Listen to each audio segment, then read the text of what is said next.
seen tur ak ci seen sant. Et nous prions le bon Dieu parce que c'est ici, le 23 décembre 2016, jour pour jour, ici au Centre-Ouest africain de recherche, au WAD, sous la direction du docteur Ousmane Sen, qui a abrité la conférence de presse de lancement du colloque international sur le thème « Questionner l'actualité du message de Cheikh Na Cheikh Sadikh ». Et ce colloque, à l'initiative de l'association Sadikhina wa Sadikhat, sous la direction éclairée du shérif Mohamedou Mamoun Aïdara, et surtout avec l'appui scientifique, l'accompagnement conseil et la réalisation sous la houlette du département d'histoire de l'université Cheikh Anta Diop de Dakar, présidé l'université en tant que telle par le professeur Ibrahim Tchoub, qui avait dit au shérif qu'il avait proposé le colloque international: si vous ne le faites pas, l'université va le faire. Donc cette rencontre de cœur, d'esprit et de stratégie et d'objectif a été une bonne chose. Donc la moisson, la bonne moisson, vous la connaissez tous. C'est pourquoi nous sommes revenus au WAC pour présenter les fruits extrêmement importants de ce colloque international qui s'est tenu du 23 au 24 mars 2017 à l'UCAD 2 de Dakar. Et nous allons procéder dans ce lancement de l'ouvrage Le Cheikh des deux rives, issu des actes du colloque, et ensuite la présentation du documentaire Le Cheikh des deux rives, issu du colloque. Et donc l'association Sadikhina wa Sadikhat a une suite logique dans les idées. Après le colloque, les actes du colloque et le film documentaire pour la traçabilité et pour également maintenir la mémoire, pour vulgariser les enseignements et les messages du chef. Nous allons procéder ainsi sous le conseil du professeur Ibrahim Tchoub. Le mot de bienvenue au docteur Ousmane Sen, qui nous avait accueillis en 2016, va faire le mot de bienvenue. Ensuite, Chérif Mamoun Aïdara va faire son allocution, et ensuite le directeur du livre et de la lecture, monsieur Ibrahim Lo, qui a aidé à la réalisation de l'ouvrage Le Cheikh des deux rives, et ensuite le professeur Ibrahim Tchoub, recteur de l'université Cheikh Anta Diop de Dakar, et l'association Sadikhina wa Sadikhat félicite parce qu'il a été nommé docteur honoris causa à Paris pour la première fois dans l'Afrique de l'Est, et ça a été une fierté. Et l'association Sadikhina wa Sadikhat formule des prières à votre endroit pour tout ce que vous avez fait, non seulement pour le Sénégal, mais pour l'Afrique, pour la mémoire du continent. Et ensuite, le professeur Ibrahim Tchoub va conclure en tant que président du comité scientifique du colloque international sur Cheikh Na Cheikh Sadikh, avec une équipe extrêmement dynamique, donc composée des historiens du département d'histoire de l'université Cheikh Anta Diop de Dakar. Docteur Ousmane Sen, vous avez la parole pour votre mot de bienvenue. Merci.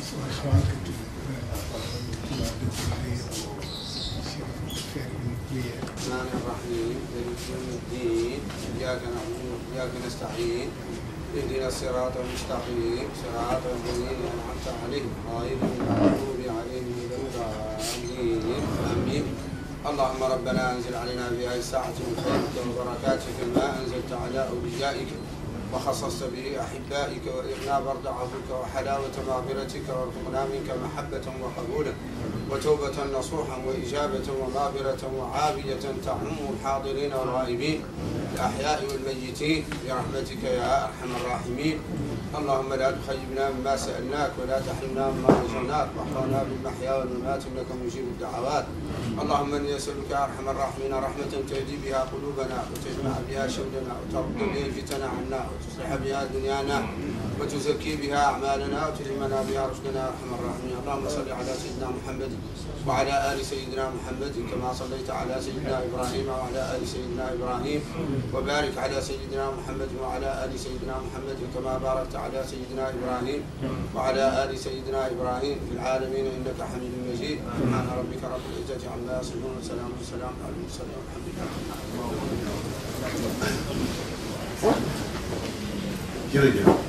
jërëjëf yéen ñëpp wala mën na leen wax ngeen dal jàmm te su leen ma ko permettre su ma chérif ak lecteur permettre xëy na kàddu yu ndaw yi may joxe ma joxe ko ci keroog ci télévision te daje bu mel nii tax xëy na loolu ñu bàyyi ko ci xel parce que nag aussi wax ci Sénégal bari na mais très souvent diggante religion bi ak politique bi ak yeneen i fànn dañ fiy indi ay affaire complication yoo xam ne soo ko seetee amul may xool télévision après internet bi expliqué ma ko parce que nit ñi dañ ne mais président Macron dem na ci corbillard kii cercueil yu Johnny Hallyday te julliwul parce que yëpp julli nañ ñaanal ko moom def ko gars yi ne mais lu tax loolu ñu di poser la question Macron est-ce que am na religion est-ce que gëm na ñu ne déet Macron mooy président de la République française dafa dàq lépp loo xam ne lii dem na ci diine mooy diine chrétienne mooy diine yaw mooy diine musulman république bi daal soo ko waxee affaire diine sànni nga ko fale bu mu fi dugg donc Macron en tant que président du ñaan ci kii wu Johnny Hallyday parce que dafay dugal religion ñu ne loolu mooy laïcité bu France waaye man dama xamul pourquoi Sénégal intellectuel di discuter di génne affaire laïcité di ko méngale li nekk France alors que président Sénégal ak Ibrahima Thioub bii nga xam ne leen yàlla dëkk république bi moo ko moom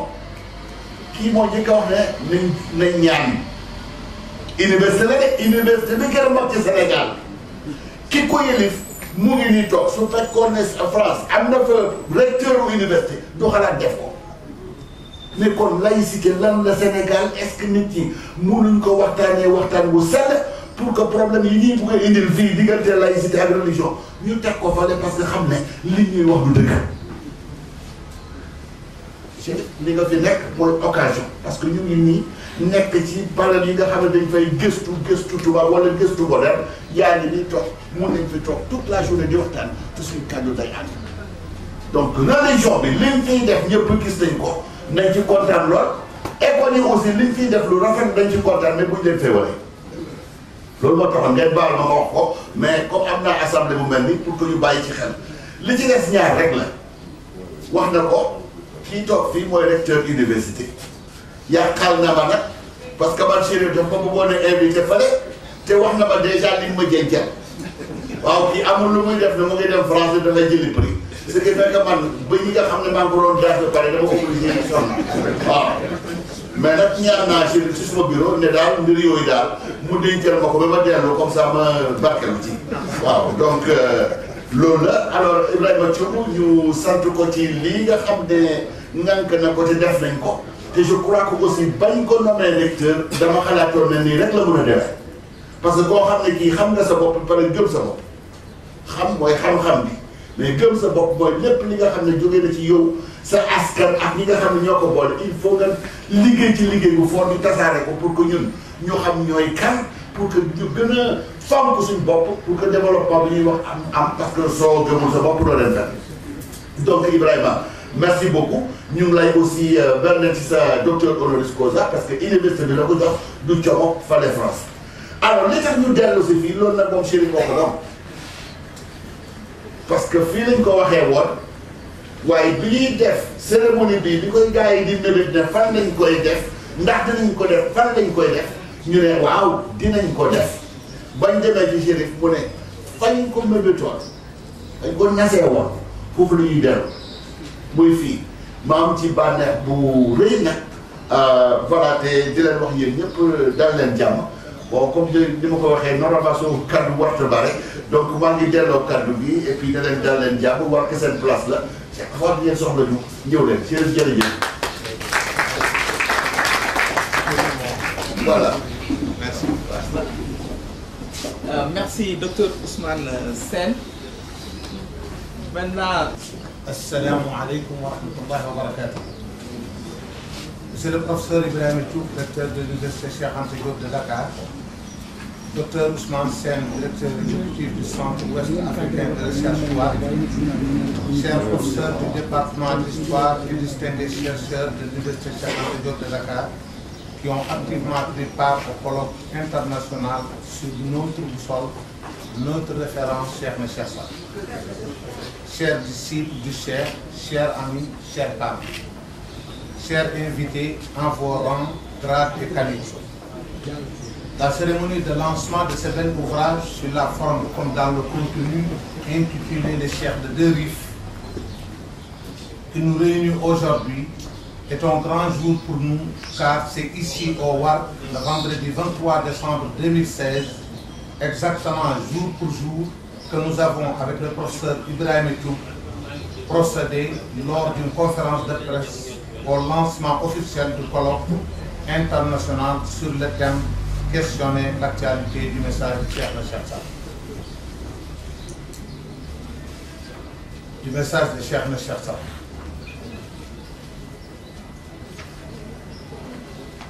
Un an déjà, nous rendons grâce à Dieu pour nous avoir permis d'organiser avec le département d'Histoire, sous l'éclairage du professeur Ibrahim Diouf, président du comité scientifique et sa compétente et dynamique équipe, ce grand colloque qui a réuni des chercheurs universitaires venus du Sénégal, du Maroc, de la Mauritanie, de la Gambie, du Soudan, de la France, des États-Unis d'Amérique, entre autres pays. Ce colloque international a connu un franc succès et une réussite intellectuelle encourageante parce que marquée par le sceau de la liberté.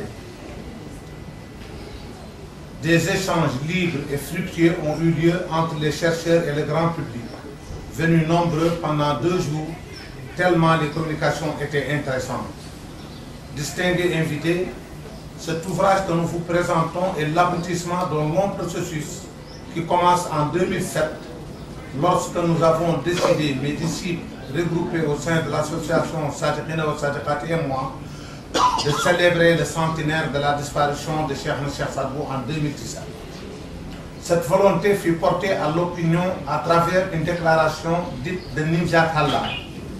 village sénégalais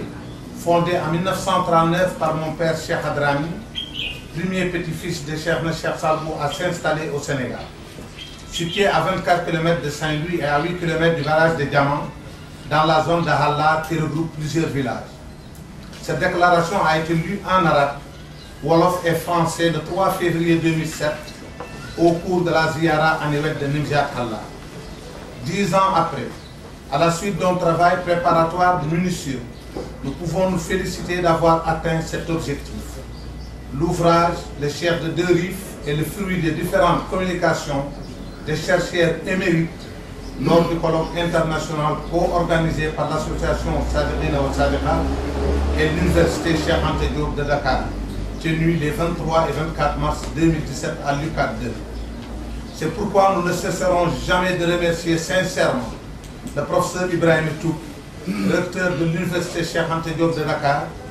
cet éminent intellectuel d'une grande ouverture d'esprit et d'une générosité intellectuelle sans commune mesure, qui a spontanément adhéré à notre projet et piloté toute la partie scientifique à la satisfaction entière de tous. C'est l'occasion pour nous de nous réjouir et de le féliciter pour la distinction qu'il vient de recevoir en France, et prions pour que d'autres reconnaissances de son mérite suivent. Nous lui sommes tous redevables pour avoir permis d'organiser avec la prestigieuse institution et dans l'espace universitaire cette grande rencontre de réflexion sur Cheikh Nechassa. Mais surtout de provoquer de manière inédite ces échanges très importants et riches entre les chercheurs de divers horizons, les khadres, les communautés religieuses de notre pays et le grand public. Nous prions Dieu, le Tout-Puissant, pour que cette prière du Saint-Homme, celui qui dira le moindre mot pour me célébrer, sera élevé par Dieu parmi les meilleurs des meilleurs, s'accomplisse en lui. Commémorer le centenaire de Cheikh Cheikh Sadbou peut donner lieu à des manifestations diverses. Mais nous avons choisi d'organiser en la circonstance un colloque international pour au moins 3 raisons essentielles. La première est, sans nul doute, de vulgariser l'importante production de Cheikh dans beaucoup de domaines du savoir encore méconnus du public et dont une grande partie est détenue par des familles ou des individualités qui considèrent ces ouvrages, à tort ou à raison, comme des reliques. Mais nous avons toujours pensé que Cheikh avait écrit pour les hommes, pour les aider dans leur vie quotidienne, et qu'on écrit gardé est peut-être utile, mais vulgarisé, il est plus important et plus bénéfique pour l'humanité. La deuxième raison est la mise à la disposition des chercheurs et universitaires de cette production pour qu'ils puissent ouvrir des voies nouvelles à la recherche sur nos hommes religieux et leurs apports inestimables au monde, tant dans la manière intelligente dont ils ont vécu cette période complexe que constitue la fin du 19e siècle,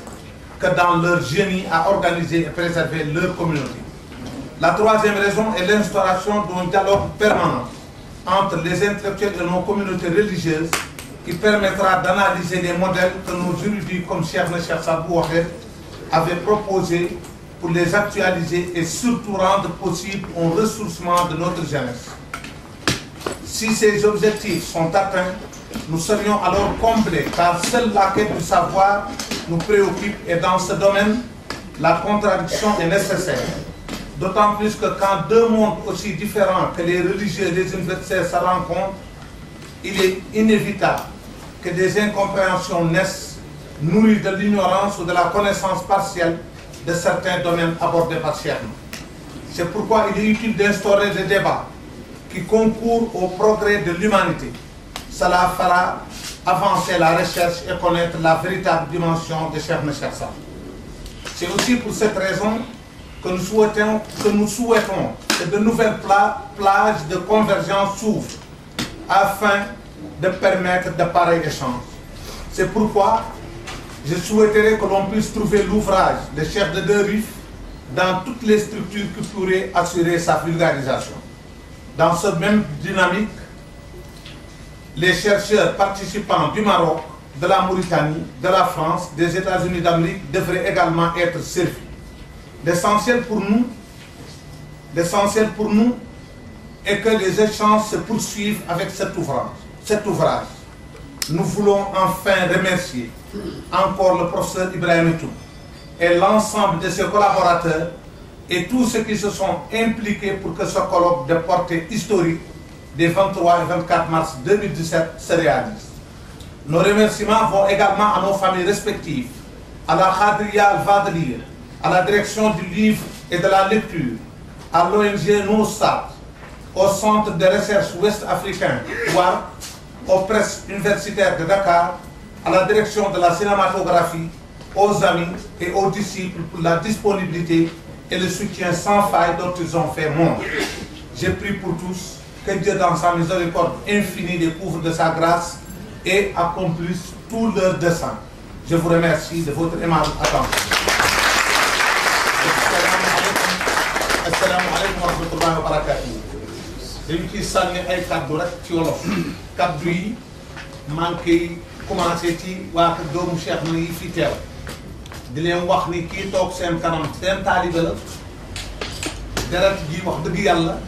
yàlla def na ko waaye li ñu gën a amal solo mooy taalibe bi ñu doon ci Cheikh na Cheikh Sadbou te yàlla bu ñu doon leneen lu dul taalibe lépp lu ñuy def nag dañuy jàpp ni Cheikh na Cheikh Sadbou daf ñu bàyyi tool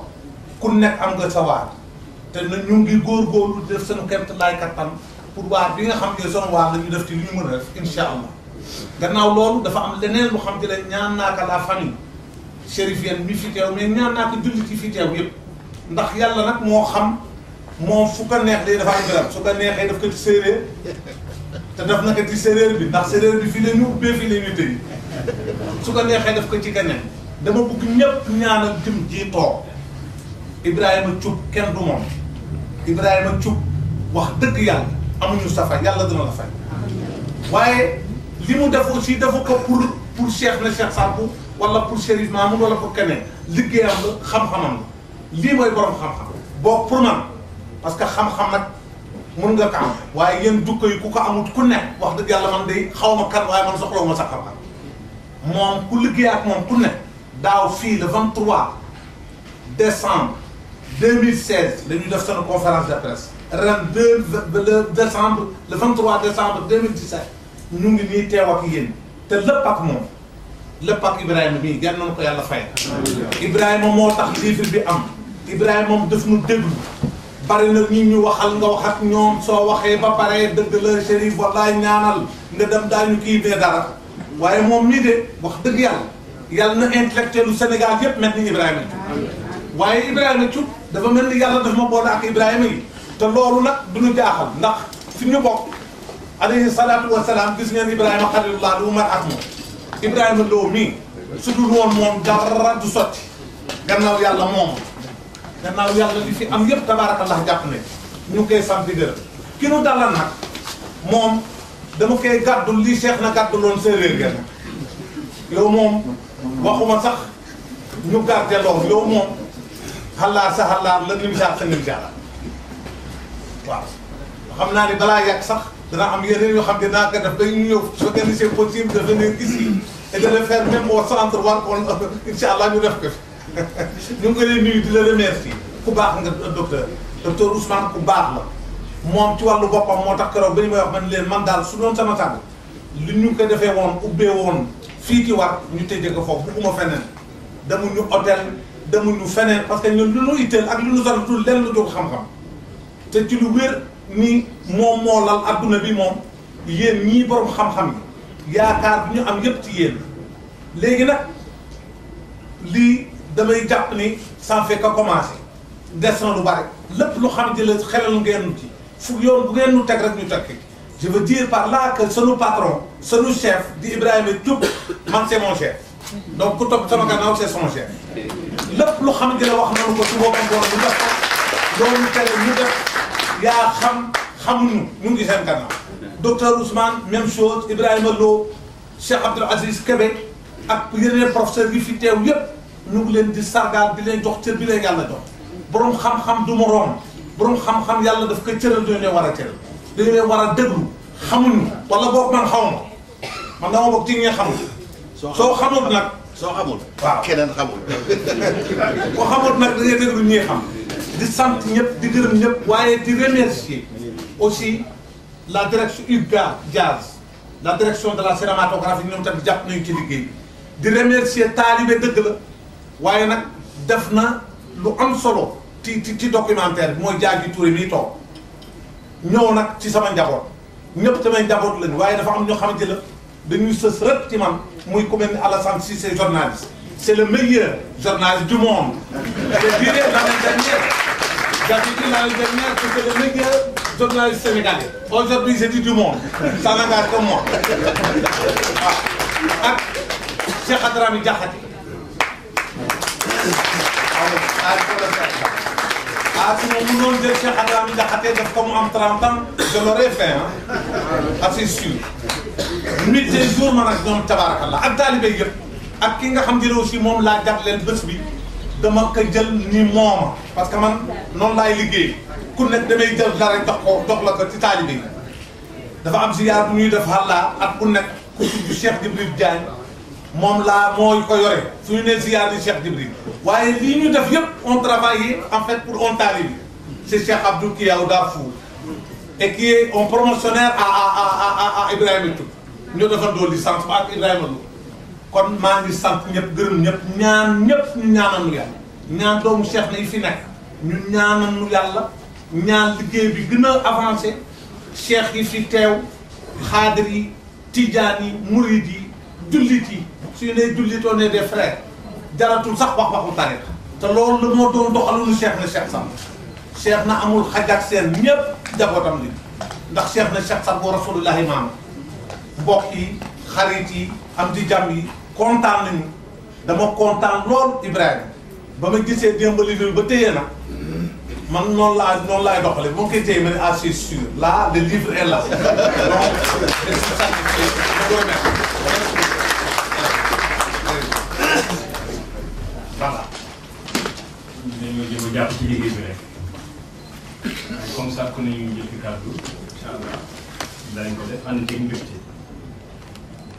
di ñu kilifa yi fi teew yi yëpp xam naa li lim dina xaw a jafe waaye suñu ma mayee mu jukki ñaar dafa mel ni dina yóbbaale ñu ci des ki jiitu mooy sama kilifa suñu recteur sama turando Ibrahima Kimb di ko félicité di réitérer félicitations yi ma ko defaloon ci mairie ndax reconnaissance bi mu am wax dëgg bu xam jaar-jaaram xam ne lu mu war a am na sant yàlla di ko félicité di gërëm aussi Chérif xam ne boo ko tuddee rek su lu mu ñëpp di kontaan bu baax ci garab bi nga takkal suñu xarit Alassane Cissé dañu bokk liggéey fële bu ñu ko tàbbee muy meilleur journaliste au monde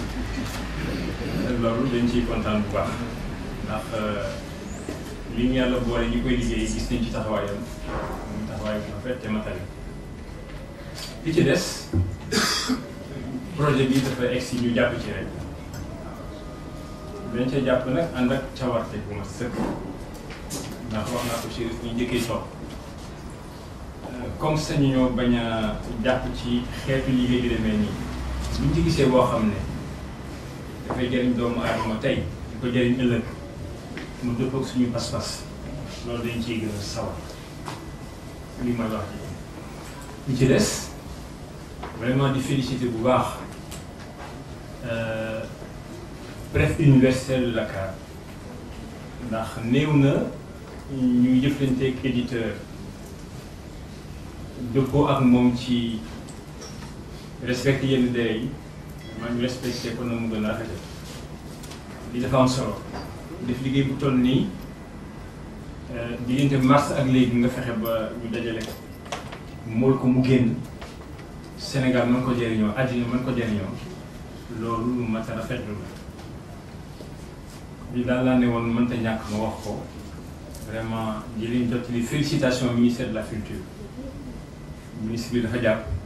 wóor na ne bu fi nekkoon woyof yu mel nii daf ko yitteel lool ndax dafa bokk ci patrimoine yi nga xam ne dañ koo sauvegarder waaw foofu laay d'accord avec Ousmane ci li mu wax bi muy tàmbali c'est pas en détail ñun ay jullit lañu wala bokk ñu gëm yàlla lañu mën nañu bañ nekk jullit mën nañu nekk ay chrétien wala leneen mais li ëpp solo mooy dañu am ay référentiels yoo xam ne dafa war a gouverner suñu nekk de ce point de vue li mu wax dama koy rafetlu bu baax di rafetlu liggéey bi ak yeneen xeet liggéey yoo xam ne war naa mën a feeñal li nga xam ne moom lañu am comme patrimoine matériel et immatériel Chérif kon ñoo ngi leen di gërëm bu baax a baax di leen ziar di ziar mbokk yëpp asalaamaaleykum wa rahmatullahi wa barakatuh. donc Alassane jërëjëf ci kàddu bi nga ma jox may nuyu mbooloo mi fi teew yëpp ku nekk ci sa tur ak ci sa sant di leen sargal yéen ñëpp ci bis bi ñu fi dajee tey jii am na ay kàddu yu fi jib di ay kàddu mbaax ak jëm ci man kàddu gi fi mu jógee foofa la mbaax nekk ndax japonais yi dañuy wax ni am na ay mbaax yoo xam suñu la ko jëmalee da nga war a xaru ñu leen lu tax ñu ni yaa gën a xam ne loolu ñuy wax noonu nga baaxee noonu baaxee woo noonu waaye nag buñ jàppee yërmande ji nga xam ne ji mooy diine ji gën a law fii Sénégal dugal na ko ci ñun tere nañu xaru kon boobu muccal na ma ci loolu japonais yi wax may gërëm Chérif ci lu gaaw ma wax ko moom fu ñu nekk dafay dellu si di féddale suñu kóllëre di ma gërëm di wax kontaante mbégte bu mu àndal ci li ma ko defal mais moom li mu ma defal moo gën a rëy ndax man dama fàttu woon ndax li ñu def nii liggéeyu université la te ñun naruñu ko woon a def te buñ ko defuloon bis dina ñëw ñu jam ñu ci moom mu ñëw fàttali ñu ko ñu def ko kon moom bu ñuy gërëm moom la ñuy gërëm ndax ñun dañoo naroon a def loo nga xam ne lii jaaduwul moom mu fàttali ñu li nga xam ne lii mooy suñu warugar ki la fàttali li nga war a def ba nga def ko moo ëpp fuuf lim la defal yow mi jëf-jëf ci te ba nga koy jëf ngeen ànd ci kon boog Chérif jërëjëf Ousmane ñu ngi lay sant yow itam ndax ni ko Chérif waxee bi ñuy njëkk a daje ngir nas mbir mi fii lañ ko nase woon nga dalal ni mu nekkoon ñaar fukki fan ak ñett ci weeru décembre di weer wi ñu nekk nii di bis bi ñu nekk tey jii ñu dellu siwaat fi yàlla may ñu dund ba fekkewaat bis bi dellu siwaat waaye man dinaa laaj Chérif ndax mbiru Cheikh Sadibou dafa am lu mu lëkkaloo ak 23 ndax 23 lañ nasoon affaire bi dellu siwaat fii le 23 colloque bi ñu defoon it le 23 mars la woon loolu nag man affaire baatin moom maanaam am naa sax wàll boo xam ne gi xëy na laal na tuuti ci diine ndax Serigne Touba ku am maam ju ànd ak moom di nga ci laal waaye nag teewul Serigne Touba dafa fekkoon ñu nekk ci keddo mu delloo si ñu indi ñu ci diine kon boog waaye lu ñu la fóot dina am lu def ci keddo bi kon moom ma bàyyi la nga nit ci xaar 23 bi ma bàyyi la ko Ousmane kon ñu ngi lay gërëm ci loolu ki nga xam ni kii mooy Ibrahima Lo ñu bokk ak moom podium bi nii moom itam dañ koy sant suñu xarit la ñoo bokk fu ñuy liggéeyee ñoo bokk lu ñuy liggéey yàlla boole ñu ñuy ànd ci liggéey boobu gënoon nañoo féete ndaw bopp yi weexal bu ñu woon ci jamono boobu ñuy ànd ba bopp yi weex te ànd bi musul ñaaw musul yàqu fu mu ma gis daf may wax sama tooma parce que man moom ñoo bokk tur Ibrahima lañ tudd ñun ñaar ñëpp loolu jàppale ci liggéey bi ñuy liggéey moo ne ci ak xarañ bu mat sëkk ak yéwén jàppale ñu ba nga xam ne liñ ci nasoon tey am nañ ci ay résultats yoo xam ne yi jeexital yu am solo maa ngi nuyu ministre Seydou Sy Sall mu ngi nii toog ak sama xarit Abdoul Aziz Kébé commissaire au pèlerinage à la Mecque moom itam yàlla dafa def am lu am suñu diggante loo xam ne lii man mënu ma ko expliquer en tout cas man fu sama xel jaxasoo wala ma am njàqare wala ma am stress su ma doxee ci faculté bañ bokkoon ba dajeeg moom sama xel day daal di dal damay jiif sedd xaw ma nag lu tax mënu ma ko expliquer loolu daal la yàlla def yàgg na te maa ngi féddale sama kóllëre ak moom waaw léegi itam may dolli ci ñi nga xam ne ñii war nañ leen tudd doyen Mamadou Badji kilifa la ci université mu ngi fi teew taxawu jataay bi am na ko nga xam ne kii dinaa ko tudd spécialement moom xamuma man maa ko xam muy Idrissa Seydou Dia ñun bi ñu nekkee xale dañ daan dégg baatam ci Voix de l'Amérique mu nekk rajo Sénégal aussi teew fii am nañ ci mbégte ndax dafa ñuy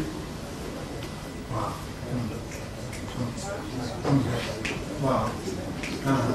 léegi wax nañ ñu itam nii ki nga xam ne kii mooy ministre Madieng Khary Dieng mu ngi teew ci mbooloo mi ñu ngi koy nuyu di ko sargal ambassade bu Mauritanie itam teew nañ fi waaw ñu ngi leen sant ci seen teewaay boobu gouverneur Saint-Louis mu ngi si mbooloo mi Thierno Souleymane mu ngi ci teewaay bi kooku suñu papa la te ci wàllu liggéey it jàngalekat la ñu ngi koy sargal ci loolu ñu bokk li nga xam ne lii moom lañ liggéey damay fàttali rek ni université cin la lu toog ci ñetti was ñu ko Kocc Barma waxe woon cin ñetti was dégg naa sax ci loolu la kàllaama wolof ci loolu la juddoo di Njaajaan Njaay jëlee soxna ba pare ni du wax ñu ni soxna si del teg cin li ci ñaari was saa bu ko tegee ci ñaari was cin li daanu bañ ci demee ba mu yàgg ma di ko tegaat ba yàgg Njaajaan mi nga xam ne mii dafa tënkoon gémmiñam ni du wax bi mu tegee cin li wadd mu ne ko cin ñetti was foofu la waxu wolof làkk wolof foofu la jóge ñetti was yooyu nga xam ne ci la université toog ba mën a taxaw nga xam ni du daanu na soxna sa doon def teg ko ci ñaari was muy daanu dafa tegu ci ñetti was bi ci jëkk mooy gëstu sàkku xam-xam boo ko amee wuy wu tojul du am njariñ xam-xam boobu soo ko gëstoo ba am ko da nga ko war a jàngale mu law di gën a yokk mais xam-xam bi soo koy jàngale te jariñul askan wi itam yéggagul fa mu war a yegg donc ñetti was yooyu ci la université taxaw ci la toog ba du daanu muy gëstu xam-xam jàngale ak jariñ askan bi ñett yooyu yëpp dafa dajaloo ci liggéey bi ñu def nii ba mu pare tey jii li tax liggéey bi mën a nekk yi day dellu ci Ousmane waxoon mooy ni ñun dafa am foo xam ne fii tubaab bi daf ñu fa tënk ndax moom dafa am cosaanam di dox ba ñu am ñoom problème bu gàllankoor seen réew ba ñuy dindi gàllankoor booba dañoo dagg bopp buur ba muy 1789 bi ñu daggee bopp buur mu faatu ñu ne nañu tàqale diine ak doxalinu jamono mais loolu ci seen cosaan ñoom la jóge mais ñun mënuñoo jël cosaanu keneen wékk ci suñu nekkin wolof dafa wax ni ku wàcc sa ànd boo war mu toj ma yaakaar ni wolof dafa juum foofu ku wàcc sa ànd doo yéeg ci àndu kenn ndax boo demee fekk ñeneen ña toog ci seen ànd doo toog ci benn ànd nga dul toog ba muy toj waaw ci loolu waruñoo jël li ñuy wax laïcité tàqale diine ak jamono wala mbiru jamono ñun suñu cosaan suñu histoire joxewul lool te loolu dañ ko niroo ak yeneen ñaari réew ci àddina fii Sénégal moom am na yeneen ñaari réew yoo xam ni ñoom niroo ni fa diine amee doole ni nga xamante ni lépp looy def question boo posé ou bien diine ngi ci question bi wala diine ngi ci réponse bi Souleymane Bachir Diagne ñu ngi koy sargal bërki démb dafa mos a ñëw ni ma dama bëgg nga defal ma benn cours pour ay étudiants étrangers pour ñu xam Sénégal ma toog ba yàgg ma ni man téemaa def benn cours ci Ndakaaru ni muy doxe guddi Ndakaaru ni muy doxe guddi ndax bu boobaa ñoom dinañ xam Sénégal ma tëdd ba 5 heures du matin man damaa bëgg ay nelaw nag ma tëdd ba 5 heures du matin ñu nodd ma ne man de Souleymane li ma doon sant de am naa pexe ma ndax su fekkentee ni même nelaw diine daf ci am yoon waxtu yi ngay nelaw waxtu wala moo lay yee kon diine lu am solo la ci suñu réew mi kon boobu naa def histoire de l'islam bu ma ko jàngalee étudiants yooyu dinañ xam Sénégal bi ma leen di jàngal ba ñu dem ba xam ba sori ci njàng mi ndax bu dee ay étudiants étrangers soo leen jàngalee ko dañ lay wax lan lañ xalaat ci ni nga leen jàngale ñu ne ma da ngay changer sa cours bi ni nga ko tuddee histoire de l'islam yow jàngale woo rek histoire de l'islam da ngay jàngale pour ñu xam Sénégal ma ne pourtant ki ma santoon liggéey bi loolu la ma santoon waaye nag diine ak Sénégal moom lëkkaloo nañ lëkkaloo boo xam ne gi boo jàngalee diine nañ xam Sénégal boo jàngalee Sénégal nañ xam diine kon boobu laïcité boobu waruñoo lëndëmal waruñoo fatt jóge feneen ba fattuñu ba li nga xam ne lii mooy suñu diggante ak tarixa yi nekk fii ñu am ni université bi ab université bu jógee ci aaday tubaab ba tax na ba ñun dañ koy jël mbubboo ko pour bañ a xam li xew ci suñu réew te loolu jam nañ ci lu dul benn du ñaar benn américain ñëw na fii ni ñu moom mënta comprendre lu tax suñu université bi amul faculté de théologie loolu jam nañ ñu ci te loolu waruñu ci war a jam yeneen ñaari réew yi ñu niroo ci loolu benn bi Pologne la diine chrétien doole jam fa am amu ko feneen ci àddina beneen bi ci des Tibet muy bouddhisme lam fa am amu ko feneen ci àddina ñun ñett ñooñu ni diine mel ci ñun amul beneen réew moom ko mel ci àddina bi mais li tax mbir mi mën a am li ñu def nii li tax mu mën a am mooy ki nga xam ne kii mooy diine bi mu ñëwee seet ci université dafa am lu mu tëral loo nga xam ne lii dafa am solo daf ñu ni yéenay boroom xam-xam yi moom am na xam-xam waaye ku am xam-xam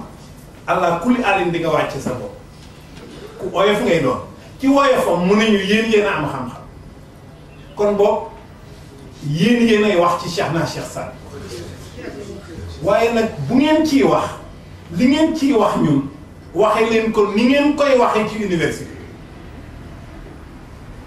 ndax ñun université li samp suñu wax mooy ni kii di Abdoul Aziz Kébé li muy wax su ma ci d'accordul am ko nar a tere mu wax ko moom waru koo xeex man mii d'accordul ci li muy wax maa war a xeex pour moom mu wax li muy wax man ma dégg ko bien que d'accorduma ci waaw moom li muy wax man d'accorduma ci du sax sama njariñ lu may xañ sama njariñ la moom wërta xeex buñ ko teree mu wax wërta xeex pour ñu bàyyi ko mu wax man mii d'accordul ak moom maa war a xeex pour que moom ñu bàyyi ko mu wax ndax loolu mooy sama njariñ waaw loolu moom mu d'accord ci ak ñun ñu doxal ko ci liggéey bi ñu liggéey lépp noonu lañ ko doxale ba mu yegg ñu respecte li ñuy wax franchise universitaire respecte li ñuy wax liberté académique te lu jafe la ngay wax ci sëriñu nit loo xam ne nii moom d'accord ci mu di la déglu fii Sénégal lu fi jafe la dama mus a di jàngale université ma wax benn affaire boo xam ne bu kéemaane la bu amee murit yu nekk ci biir salle bi bu ñu dal ci sama kaw su ma ko waxaatee bu ma leen expliquer li may wax dinañ xam ne li ma wax dëgg la man Cheikh Amadou Bamba bi muy sanc Touba sanc na ko doxal ko am na ñaar yoo nga xam ne yi la mu ca mébatoon amu ko bi ma ko waxee dafa am benn étudiant moo xam dafa mer ba dafa génn classe ndax mënta jàpp ni ñu wax ne sëñ Touba am na lu mu mébét lu mu amul am étudiant dama dégg seen dënn rëcc man li ma wax mën naa ko wax bien que ñun ci biir université fii am na liberté académique waaye man sama maam da doon ànd ak sëñ Touba moo tax mën naa wax mbàkke yi man sama maam Baye Fall la woon da daan liggéey li ma leen di wax man leen sama maam da daan liggéey di jox seen maam kon boog tey yéen ameen ngeen ma àddee li ma wax noonu ñaar yooyu ñaari mbir yii la mooy ni Sëriñ Touba bi muy jógee Bawol bi muy jógee Kajoor dem Bawol dem ba Touba muy àll bu Mandingé ba mu fa demee dëkk ba mu fa njëkk a sanc dëkk bu ñuy wax Daaru Salaam la xam nga ko sanc dëkk bu ñuy wax Daaru Salaam jàmm ngay wut ay fekk na ko fa ba jaaxal murid yi waaw xam nga jàmm la fa wuti woon ay fekk na ko fa ba jaaxal murid yi ndax ba mu fa sancee la ko fa tubaab bi fekk jël ko yóbbu ko juróom-ñaari at waaw xam nga jàmm la wuti woon foofu bu sanc dëkk bu ñuy wax Daaru Salaam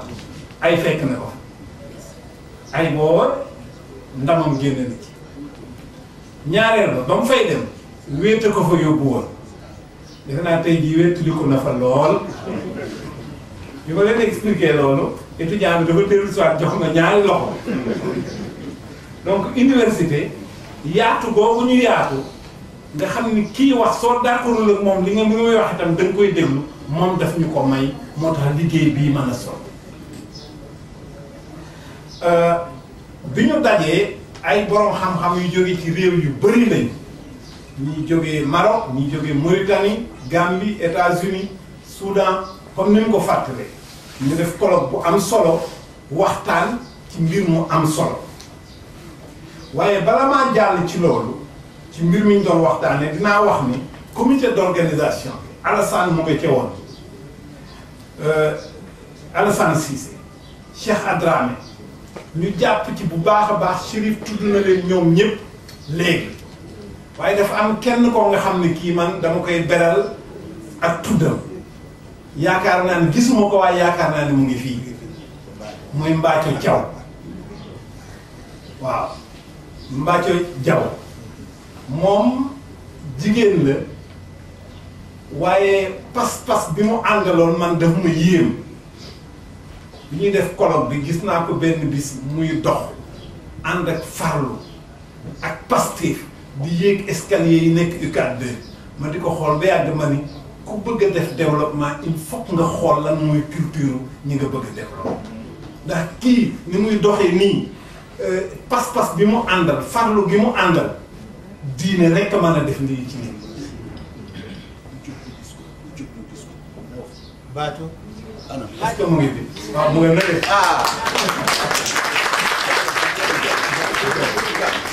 waaw. kon boog ci loolu yi waa département d'histoire dox nañ ci seen tànk yi tam gis naa fii ay collègues yu fi nekk ñoom Idrissa mu nga nële waaye am na itam beneen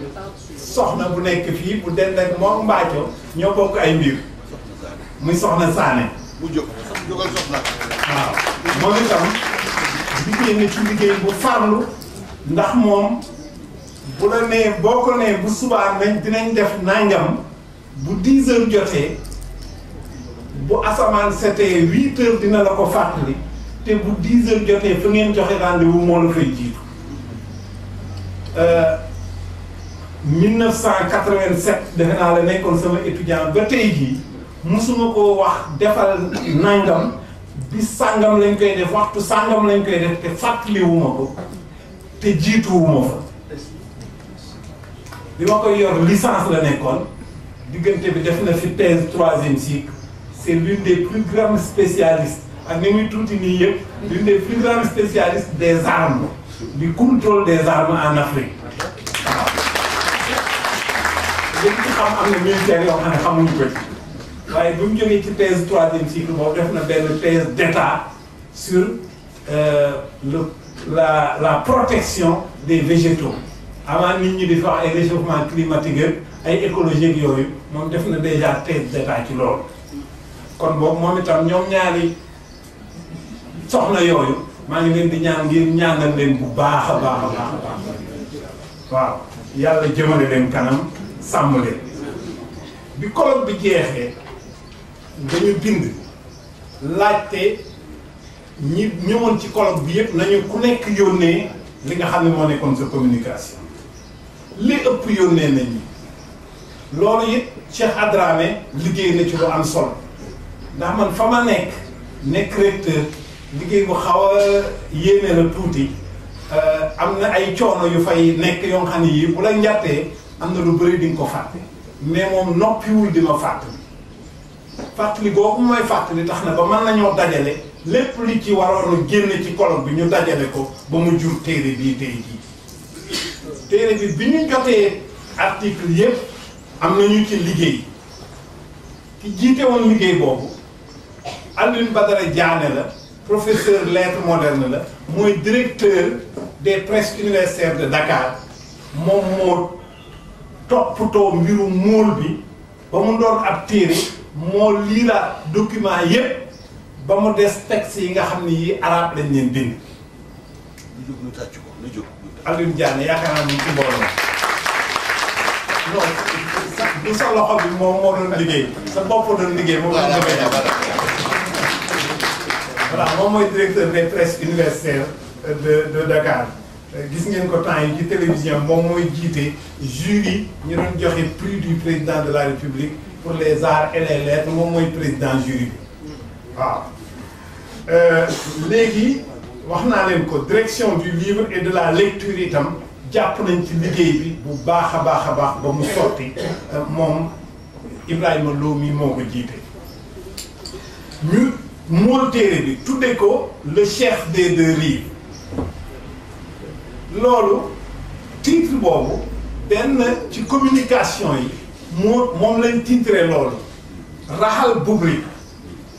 moom moo tudde woon li mu doon waxtaan ak ñun moom moo ko tudde woon le chef des deux livres dafa article bi dafa yegg si rek man ne lii de mooy titre livre biñ nar a bind temps boobu livre bi maanaam lu kéemaane la ndax fii ci suñu aada da ngay am doom ba pare da ko tur mais fii moom tur wi dafa jiitu balaa liir bee juddu laataa liir bee juddu amoon nañ tur ba pare ñu tuddee ko le chef des deux livres mais bi ma ko seetaatee mënoon nañ am itam beneen titre le chef des deux siècles moom dafa bokk 19e siècle bokk 20e siècle te diggante ñaari siècle yooyu dinaa ci dellu si waat léegi lu kéemaane daf fay am ndax dafa niroo ñaari siècle yi topp ci 20e ak 21e ni ñu taqaloo ni ñu jàllee jóge 20e dem 21e daanaka noonu lañ génne woon 19e dugg 20e ñaari fi siècle yi de tegaloo dafa nekk jamono ju xaw a lëndëm jamono ju xaw a compliqué ñaari fin wu siècle yi ak début siècle bu ci nekk 19e 20e ak 20e 21e ni ñu jaxasoo ni ñu compliqué dañ koo niroo dafa dañ mel ni ay cheikh ci liggéey bi ndax liggéey bi suñ ko liggéey ba mool ko nii ba pare buñ bañee kuñ ci jam dafa am ñu koy jàngaat ñooñu ko doon jàngaat am na ci ku ñuy wax Ibou Diallo day liggéey ànd ak waa presse universitaire daanaka moom du universitaire waaye ñu bëri dañu yaakaar ne sax université lay liggéey te moom jàngalekat la histoire géographie la doon jàngale retraité man xaw na ma jàngal waaye laata moo yor sama waa classe dafa fekk man ma jógee lycée Malick Sy ñu nekk ay xarit dafa dëkk daanaka université li téere bu ñu fa génne ñaare moom lañ koy jox mu jàng ko corriger ko lépp lu ci gàtt bu ci nekkoon mu génne ko loolu moo ñu may ñu am téere bi te loolu muy def noonu lenn lañ ci xam mooy ni li gën a gaaw pour merloo ko ci mooy nga bëgg ko cee fay boo jëlee jéem a jël xaalis bi nga koy fay ndax liggéey boobu dina la mere ba delloo la sa téere ne la jëlal sa téere bàyyi naa te téere bu ñu génnee université ci wàllu science humaine muy Cartala L'Harmattan ku ko fay def muy presse universitaire boo ko joxee dina toog ay guddi di la ko liiral corriger faute ci nekk yëpp defaraate la ko muur ko ba mu wer ba mu mel na waroon a mel te loolu du liggéeyam moom jàngalewul université daf koy def te daf koy def ngir yàlla rek ak bëgg université ak bëgg xam-xam dërëm kenn musu ko ko cee fay te lu ëpp fukki at a ngi nii mu ko def dërëm kenn musu ko ci jox tey sax lañ mu njëkk a tudd turam ci liggéey boobu muy def man maa ko def te wóor na man dina ma ci mere. Ibou dugal ñu gis la Ibou voilà.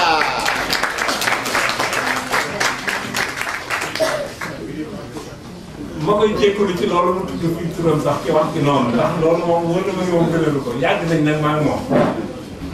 Maguette Ndiaye bu département d'arabe itam liggéey na ci moom ak waa enseignants yi nekk département arabe ku ñuy wax Mbaye Lo nekk université Duke États-Unis Duke University moom tam am na ci liggéey bu am solo ndax bañ ko tàmbalee rek bi ñu defee appel à communication dañ ko koy yónnee moom moo ko def sur internet traduire ko en arabe traduire ko en anglais boole ñetti version yëpp anglais français arabe def ko sur internet def ko ci benn site boo xam ne bii ñëpp ñuy gëstu ci wàllu Afrique nekk États-Unis dañu bokk ci site boobu te dañu jot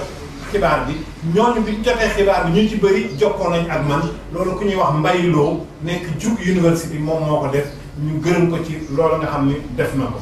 bokk na ci itam ñi ñuy jàngaat texte arabe yi ku ñuy wax Mohamed Lo moom itam département arabe bu faculté des sciences et technologies de la formation muy FASTEF ex école normale imam Mohamed Lo moom itam jàngaat na article yi ñu def ci arabe yëpp jàngaat na ko corriger leen am ay jubbanti yu ci def yónnee ma ko ni ma article yu baax la et def évaluation scientifique bi ni ñu mën ngeen ko publier kenn du leen ci jàmm ñu di ko sant ci loolu nga xam ni moom la def xëy na ma jeexale fii ndax ni ko boroom xam-xam yi waxee nee nañ kii wax war naa yërëm kii déglu te xam jàngalekat nag moom day bëri wax boole ci bu ci boolee nekk historien léeg-léeg day def ay day xabaabal waaye nag mënumaa bañ a wax ci li nga xam ne lii mooy message bi nga xam ne bii mooy message yu Cheikh na Cheikh Saad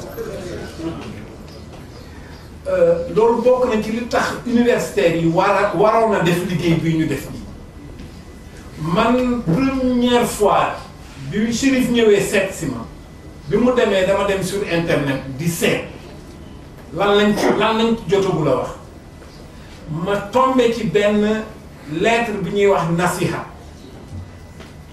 muy lettre boo xam ne Cheikh na Cheikh Saad bi daf ko bindoon Cheikh Mohamed Ayni di wax ci wàllu jihaad ñu jàpp ni lim doon wax boo liiree lettre bi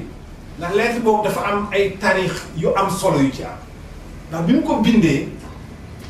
laataa lettre bee yegg ci ki mu ko jubluloon waa Ndar di état colonial bi dafa tombé ci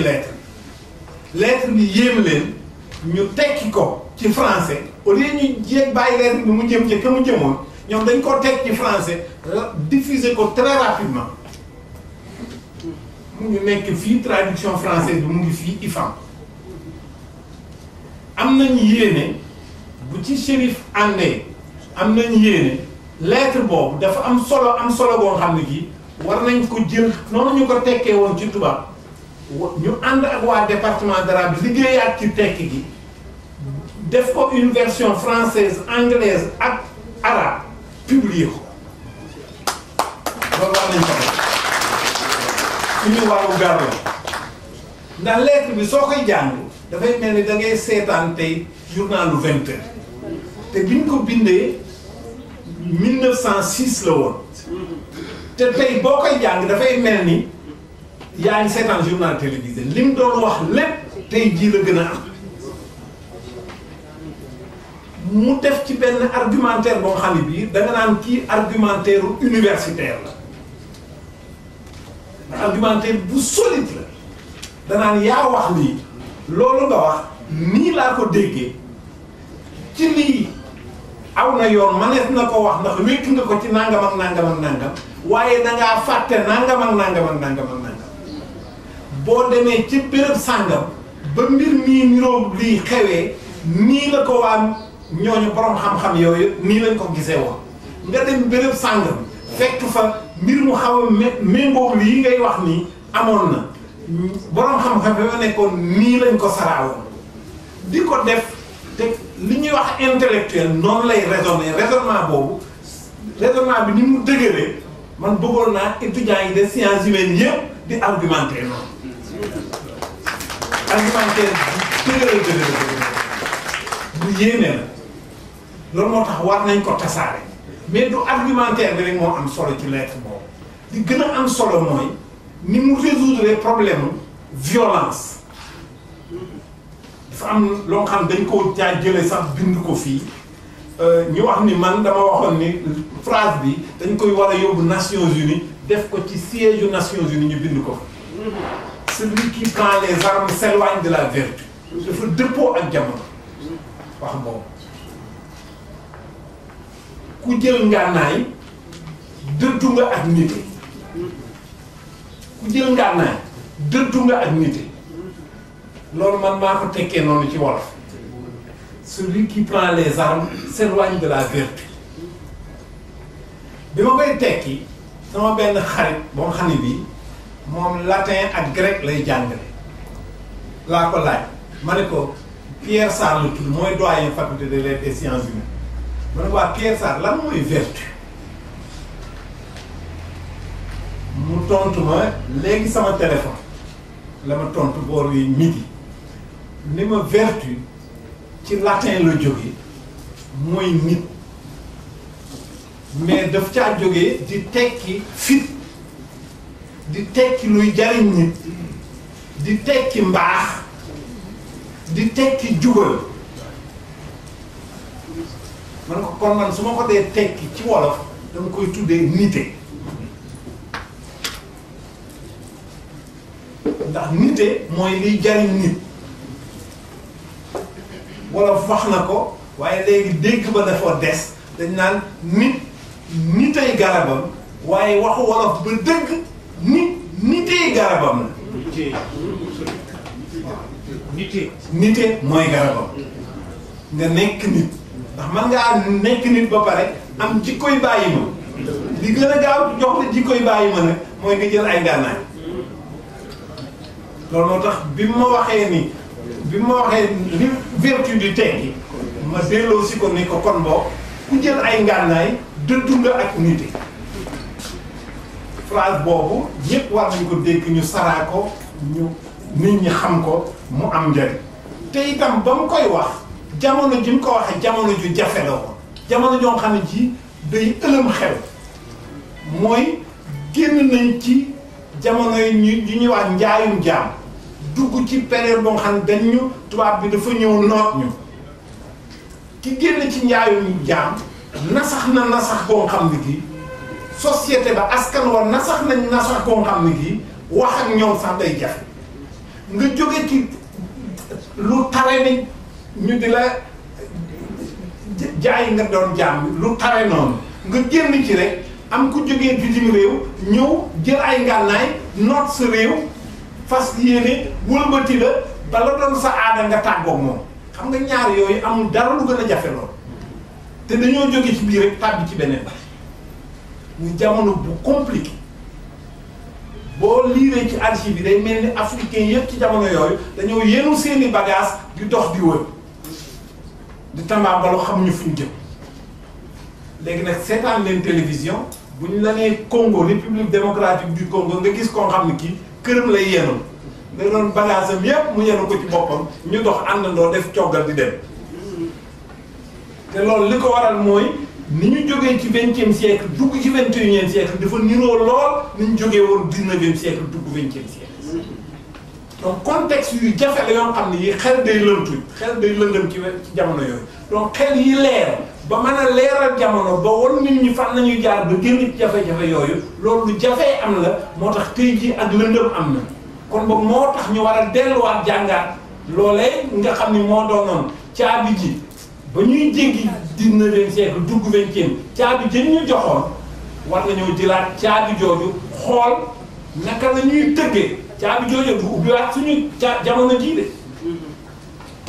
boo jëlee caabi jë Cheikh Sarr bu defaroon moom rek du ubbiwaat suñu jamono ji ndax tool niroowul ak jamonoom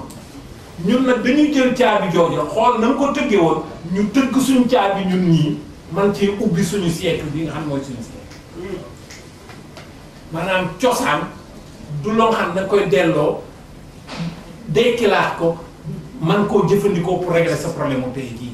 da nga ciy wékku mu jox la ab njàngat nga jàngat ko tabax jumtukaay bu lay mën a dëppale ak sa jamono nga dem ak moom. benn waaye dafa wax lu am solo mu ne diggante démb ak ëllëg ëllëgam a gënal ndax ëllëg fa laa fas yéenee dunde naruma dund ca la weesu woon ëllëg laa jëm mu ne je préfère l'avenir au passé parce que j'ai décidé d'y passer le reste de ma vie fa nga nar a passer nag le reste de la vie de ta vie war ngaa wut loola fa nekkal nekkin woo nga xam ne bii boo bëggee jël la maam ya doon def da lay won yoon wa nga jël yoon woowu defe ko waaye yow mii di dund nag yaa ko war a liggéey ci sa wàllu xam-xam ak sa wàllu pas-pas ak ànd ak nangoo liggéey te ci jamono ju lëndëm lañ nekk jamono ñu nekk xëy na Sénégal yàlla baaxe nañu li ngeen di dégg ci réew yu bari amu fi waaye nag loolu dañ ko war a sàmm de boo toogee rek ni mag ñi liggéey nañ rek tëdd leen nelaw bu yeewu jotee bu ñu yeewoo li ñu fi fekk du baax mag ñi dañ doon liggéey ñun tam dañoo war a liggéey waaw te liggéey bi li ci ëpp mag ñi li ñu ci génnee woon ci njàng lañ ñu ci génnee woon njàng moomu waruñu ko nasaxal tey jii ñëpp war nañ cee jàpp xale yi di jàng am xam-xam ndax xam-xam boobu ci yoon woowu ci lañu mag ñi jaarale woon ba Sénégal faagaagalul ndax li ñu seet li ñu amoon génn ci njaam dugg ci nooteel bu jóge ci bitim réew dara gënu koo jafe te njàng moo ñu ci génne kon boobu njàng moo ñu ciy génne waa bu ñu nasaxal école ak lu ñu mënti def bu ñu nasaxal njàng buñ ko nasaxalul jafe-jafe bu ñëw dinañ mën a jànkoonte ak moom loolu bokk na ci li nga xam ne nii war nañu ko bàyyi xel li nga xam ne mooy suñu aada suñu patrimoine buñ ko bàyyi mu nasax mais war nañ koy xool di ko gëstu am luñ ci jëlee mais ñu bañ a yaakaar ni solution toute faite am na daf ñuy inspirer rek pour que ñun ñu defar solution yu bees ndax jamono ñuy nekk jamono ji yu dox la dañu war a appuyer ci suñu expérience appuyer suñu patrimoine pour tabax ay caabi yu bees yu mën a ubbi yoon wi loolu mooy li nga xam ne nii moom laa ne woon dinaa ko wax ci téere bi nga xam ne bii moom la ñu war a am ñu fexe nag ba ñaari riiv yi tàkkal dex yi ñaari riiv yi ñu boolewaat leen loolu moo tax bëgg naa lool ci ambassade Mauritanie yi mu fi nekk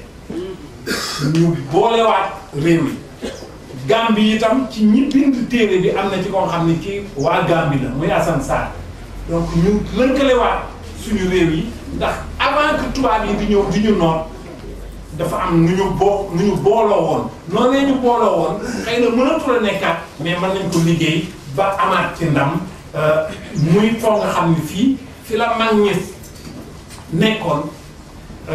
mooy li may wax ñu retrouver l'espace pertinent mais espace yi ñu nekk nii xat na muy Sénégal Gambie Mauritanie Guinée xat na mag ñi nekku ñëwoon foofu Cheikh Saliou ba mu jógee nord Mauritanie dafa wàcc ba ci Sénégal jéggi dex gi tàbbi si Sénégal mun toogaloon Mauritanie naan Mauritanien laa jotewuma dara ak Sénégalais yi bi mu tàbbee Sénégal dem na ba Casamance dem na ba Guinée donc frontière yooyu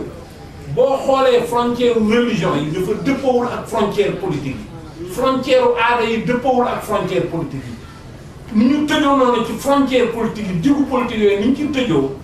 loolu lu ñu mat xalaat la lu ñu mat a génn la te suñ ci génnulee dañuy def ci nooteel googu ñu noote woon nga xam ne moo ñu tëj ci biir frontière yooyu buñ ci génnulee du sotti duñ am solution ci ëllëg. bi nga xam moom la université yi séq ak communauté religieuse yi aussi ñu feddliwaat ko ñu bañ a dumóoyante